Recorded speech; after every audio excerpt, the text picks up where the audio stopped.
৮ নম্বর জাতীয় সড়কে দুটি ১০ চাকার লরির মুখোমুখি সংঘর্ষে আহত হলো দুই গাড়ির চালক। এই মুহূর্তে একটি গাড়ির চালক আটকে রয়েছে গাড়ির কেবিনে।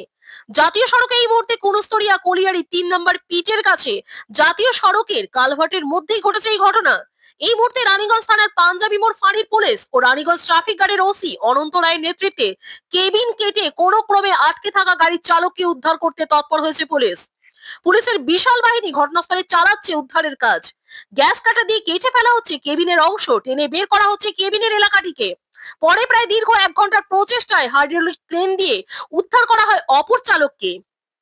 স্থানীয়দের প্রাথমিক অনুমান, কালভার্টের উপরেই ঘটা এই ঘটনায় সম্ভবত দৃশ্যমানতার অভাবে ও সংকীর্ণ রাস্তার কারণে এই দুর্ঘটনাটি ঘটেছে। জানা গেছে একটি ট্রাকের মধ্যে লোহা বোঝাই ছিল যা রানীগঞ্জ থেকে জামুরিয়ার উদ্দেশ্যে যাচ্ছিল, আর অপর ট্রাকের মধ্যে কয়লা বোঝাই ছিল যা জামুরিয়া থেকে রানীগঞ্জের অভিমুখে যাচ্ছিল। এবার সেই ট্রাক দুটিকে দীর্ঘ প্রায় ১ ঘন্টা প্রচেষ্টার পর ক্রেন দিয়ে সরিয়ে উদ্ধার করা হয় গাড়ির কেবিনে আটকে থাকা গাড়ি চালককে। দুটি গাড়ির চালকই গুরুতরভাবে আহত হয়েছে। দুজনকে নিয়ে যাওয়া হয়েছে আসানসোল জেলা হাসপাতালে।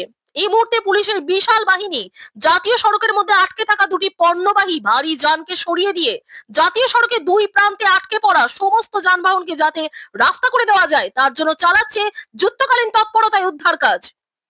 ঘটনাস্থলে হাজির হয়েছে রানীগঞ্জ থানার পাঞ্জাবি মোড় ফাঁড়ির পুলিশ, ট্রাফিক গার্ডের ওসি অনন্ত রায়, এসিপি ট্রাফিক প্রদীপ মন্ডল সহ পুলিশের অন্যান্য আধিকারিক।